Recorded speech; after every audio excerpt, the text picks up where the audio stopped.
L'annonce de la réintroduction de 2 femelles en Béarn avait déjà provoqué la colère des anti-ours. Ils étaient 1200 à manifester dans les rues de Pau le 30 avril dernier pour marquer leur opposition au projet.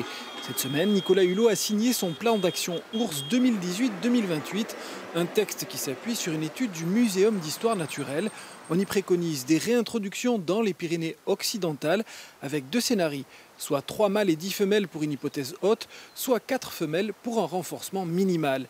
Les éleveurs ont du mal à en croire leurs oreilles. On prend ça comme même une provocation de la part de l'État. On est plus déterminé que jamais. Il y aura des actions de toute façon dans les jours et les semaines à venir. On va durcir le ton. Si par malheur ces introductions allaient jusqu'au bout, ce qu'on ne peut même pas imaginer, c'est la mort du pastoralisme et de tout le territoire. Ça, on en est sûr. Côté association pro-ours, on cherche à apaiser le débat.